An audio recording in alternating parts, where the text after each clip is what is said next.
Hello students, welcome to RNM academy channel. Students, आजकल examination का माहौल चल रहा है, रीडिंग वैकेशन चल रहा है, तो कई स्टूडेंट्स को जहाँ भी डिफिकल्टी होती है तो वो कमेंट सेक्शन में क्वेश्चन लिख के मेरे पास सॉल्यूशन की डिमांड करते हैं। तो आज भी एक क्वेश्चन आया है कमेंट सेक्शन में, और ये क्वेश्चन इंजीनियरिंग ड्राइंग का इंजीनियरिंग कोर्स का है। तो क्वेश्चन इस प्रकार दिया है: The throw of a ball from a fielder on a cricket ground reaches the wicketkeeper's gloves following a parabolic path. Assume the point of throw and the point of catch to be 1 meter above the ground. Maximum height achieved by the ball above the ground is 31 meter. Draw the path of the ball if the radial distance between the fielder and wicketkeeper is 75 meter. Use suitable scale. तो यहाँ parabolic path है, means the type of curve is पैराबोल। Parabola curve हमें draw करना है और दो important बातें हमें दी गई है। क्रिकेट का ग्राउंड है, फील्डर बाउंड्री से जो थ्रो करता है वो विकेट कीपर के हाथ में जाता है, और मैक्सिमम हाइट जो होती है वो 31 मीटर है, जिसमें ग्राउंड लेवल से जो फील्डर की हाइट है वो 1 मीटर है हाथ तक की, और जो रेडियल डिस्टेंस बनता है वो है 75 मीटर। तो यही डायमेंशंस को लेके मैं आपको सॉल्यूशन दिखा रहा हूँ।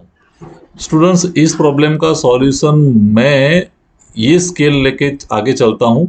जहाँ 75 मीटर दिया है वहाँ मैं स्केल पर 75 लेने वाला हूँ। मीन्स रिड्यूस स्केल है 75 मीटर को मैं 75 से दिखाने वाला हूँ।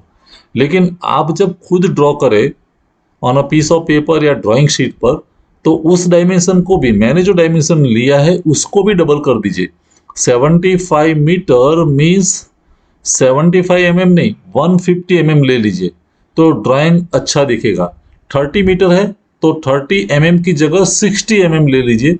तो इस तरह से जब आप डायमेंशंस को ड्रॉ, इस डायमेंशन से आप जब ड्राइंग बनाएंगे तो शीट में वो ड्राइंग बहुत अच्छा दिखेगा।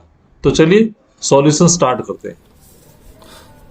तो स्टूडेंट्स, इस प्रॉब्लम का फाइनल ड्राइंग करने से पहले रफ सॉल्यूशन समझ लेते हैं। कैसे थॉट प्रोसेस हमारी चलेगी वो प्रॉब्लम के डेटा अनुसार हम उसको समझ लेते हैं। इस प्रॉब्लम में एक ग्राउंड दिया है जिसको हम कहते हैं cricket ground. So this is a cricket ground. ये मान के चलो ये क्रिकेट ग्राउंड है। क्रिकेट ग्राउंड में बीच में ये पिच है, दिस इज पिच, और ये पोजीशन है जिसको हम कहते हैं विकेट कीपर पोजीशन। यहाँ विकेट कीपर खड़ा है, विकेट कीपर, तो ये पोजीशन है विकेट कीपर की। और ये बाउंड्री जो है, दिस इज बाउंड्री। तो बाउंड्री से कोई फील्डर थ्रो करता है तो ये फील्डर की पोजीशन है, फील्डर, ये पोजीशन फील्डर की है। यहां से जो फील्डर थ्रो करता है उसकी हाइट है 1 मीटर। हाथ से जो थ्रो करेगा तो ग्राउंड लेवल से उसकी हाइट है 1 मीटर, और यहां 1 मीटर की हाइट पर कैच होता है विकेट कीपर के हाथ में। तो यहां से जब थ्रो निकलेगा वो पैराबोलिक शेप कवर करके यहां विकेट कीपर के हाथ में बॉल जाता है। तो ये एक लाइन बनी, एक ग्राउंड लाइन है नीचे वाली, this is a ground line. तो ग्राउंड लाइन से ये डिस्टेंस कितना है 1 मीटर, ये हम याद रखेंगे 1 मीटर। और जो मैक्सिमम हाइट ग्राउंड लेवल से यहां तक अचीव होती है वो है 31 मीटर। 31 मीटर की हाइट होके फिर पैराबोलिक शेप बना के वो विकेट कीपर के ग्लोव्स में जाता है बॉल। और जो रेडियल डिस्टेंस कवर होता है, because this is a centre, wicket keeper position को हम सेंटर मानते हैं, तो बाउंड्री का जो ये रेडियल डिस्टेंस बनेगा वो है 75 मीटर। मीन्स ये ड्राइंग से हमें ये पता चलता है कि पैराबोलिक शेप के लिए ये बेस जो बनेगा वो बेस है 75 मीटर, और उसकी जो मैक्सिमम हाइट है वो है 31 मीटर। लेकिन उसमें से मैं 1 मीटर सबस्ट्रैक्ट करता हूं क्योंकि पैराबोलिक शेप तो यहां से स्टार्ट होता है और यहां एंड होगा। तो ये जो है 1 मीटर सबस्ट्रैक्ट करते तो वो 30 मीटर, नेट हाइट 30 मीटर। तो हम क्या करेंगे, 30 मीटर एक्सिस की लेंथ और 75 बेस वाला एक रेक्टेंगल जनरेट करेंगे, and then parabola in a rectangle. तो पैराबोला शेप हमें मिलेगा ऐसे, वो हम कंस्ट्रक्ट करने वाले हैं। क्योंकि हम रेक्टेंगल मेथड जानते हैं कि ऐसे हम यहाँ लाइन बनाएंगे, यहाँ पैरेलल लाइन बनाएंगे और फिर इंटरसेक्शन पॉइंट की वजह से यहाँ पैराबोलिक शेप मिलेगा। तो सबसे पहले मैं 75 मीटर की बेस लेंथ जो हमको प्रॉब्लम में दी है वो उसकी लेंथ में तय करता हूँ 75 मीटर।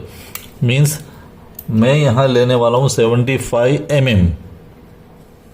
कागज पे डायमेंशन 75 mm आएगा।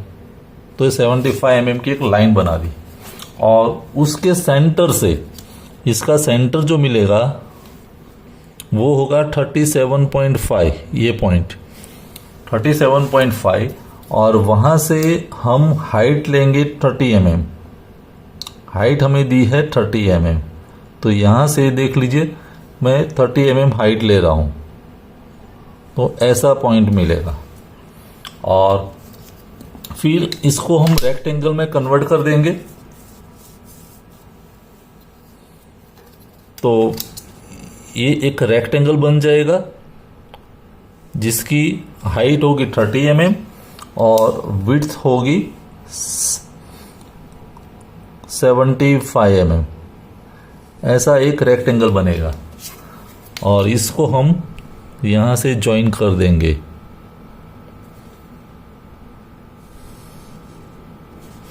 तो ये रेक्टेंगल हो गया। याद रहे ये मेरा पॉइंट है ए बी, पेन से मैं लिखता हूं, दिस पॉइंट इज ए, ये बी, ये सी और ये डी। ये पॉइंट है ओ और दिस पॉइंट इज वी। तो ए बी सी डी जो है इसकी हाइट है 30 mm, सॉरी ये है 30 हाइट और ये जो विड्थ है वो है 75। यहाँ से लेके ये है 75। ये आपको याद रखना है। अभी हम करेंगे क्या, ये जो ओ ए और ओ बी उसको इक्वल पार्ट्स में डिवाइड करेंगे। तो मैं 5 पार्ट्स में डिवाइड करता हूँ। 37.5 है तो each part is of 7.5 mm। तो 1 2 3 4 5 6 7.5 mm पहला पार्ट, फिर दूसरा, देन थर्ड एंड फोर्थ। ये 5 डिवीजन हो गए। वैसे उतने ही डिवीजन ये साइड भी होंगे। 7.5 mm का एक डिवीजन बनेगा तो मैं मार्क कर रहा हूँ 7.5 first, second, third, fourth and fifth. तो ये मैंने 5 डिवीजन कर दिए और उतने ही 5 डिवीजन हमें करने हैं हाइट के। तो हाइट तो 30 mm है तो ईच डिवीजन ऑफ 6 mm। तो 1, then 6 2s are 12, then 18, then 24 और ये हो गए 5। और वैसे ही डिवीजन हम ये साइड भी करेंगे 6 mm, उसके बाद 12, फिर 18, 24 एंड 30। और इसको हम नंबरिंग कर देंगे।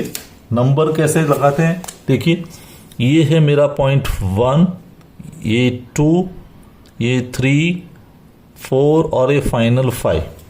वैसे ये साइड 1 2 3 4 और 5। ऊपर से यहां से ये 0, देन दिस इज 1 2 3 4 और 5। ये साइड भी ये 0 है, ये 1 2 3 4 और ये 5। अभी हम पॉइंट्स जैसे यहां से 1 पॉइंट में से वर्टिकल लाइन ड्रॉ करेंगे पैरेलल टू ओ बी, 2 में से पैरेलल लाइन, वैसे 3 में से भी पैरेलल लाइन, 4 में से पैरेलल लाइन और वैसे पैरेलल लाइन ये साइड भी बनेगी 4 3, फिर ये है 2 1 ऐसे। और अब हम V से 1 को कनेक्ट करेंगे। ये 1 पॉइंट जो है V से 1 को ज्वाइन करेंगे।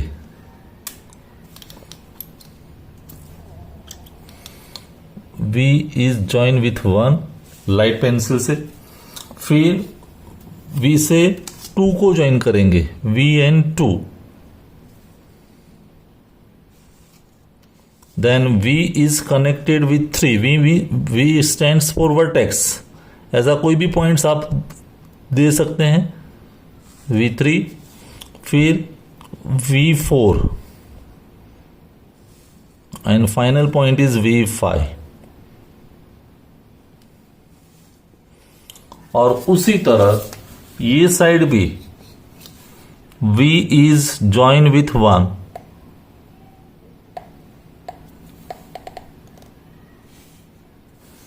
फिर V को मैंने कनेक्ट किया 2 से। Then V is join with 3। V का कनेक्शन 4 के साथ and finally V is join with 5। ऐसी हम लाइन बनाएंगे और फिर हम इंटरसेक्शन वाले पॉइंट्स डिसाइड करेंगे। कैसे? देखो, ये 1 वाली वर्टिकल लाइन और ये 1 इंक्लाइन लाइन, दोनों का कनेक्शन यहां होता है इंटरसेक्शन, तो ये पॉइंट मेरे लिए P1 हो जाएगा, P1। फिर 2 वाली वर्टिकल लाइन और 2 वाली इंक्लाइन लाइन, तो ये पॉइंट मुझे मिलेगा वो P2। फिर 3 की वर्टिकल लाइन और ये उसका इंटरसेक्शन पॉइंट P3। 4 और 4 तो ये P4 और 5 तो यहीं पर आएगा फाइनल, ये P5। वैसे ये साइड भी 1 vertical line and 1 incline line, तो पहला पॉइंट मुझे मिलेगा P1। 2 एंड 2 मीन्स ये P2। 3 and 3 means P3, P4 and finally P5। तो वैसे पॉइंट्स मिलेंगे और ये सभी पॉइंट्स को आप स्मूथ हैंड से ज्वाइन कर देते हैं फ्री कर्व से। जैसे मैं एक लाइट पेंसिल से पहले ज्वाइन कर देता हूं, ऐसे दिस,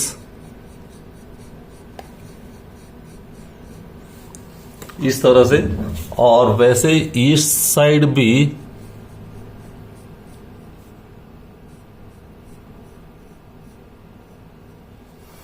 तो ये जो शेप बनेगा वो पैराबोला है। तो इसको मैं अलग कलर से दिखा रहा हूं। ये जो शेप मिला, दिस इज पैराबोला शेप।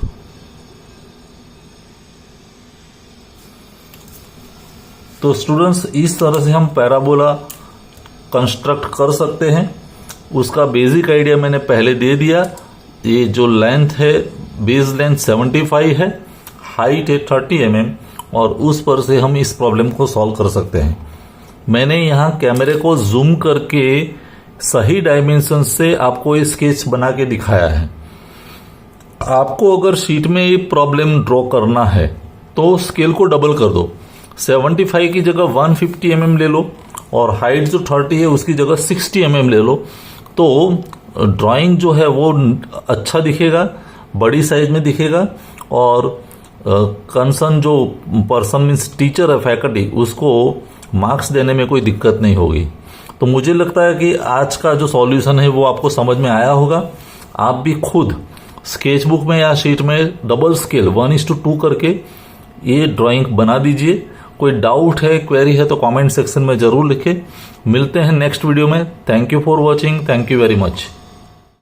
अगर आपको ये वीडियो पसंद आया है और आप मेरे चैनल पर नए हैं तो प्लीज मेरे चैनल को लाइक कीजिए, शेयर कीजिए और सब्सक्राइब जरूर कीजिए। Thank you very much.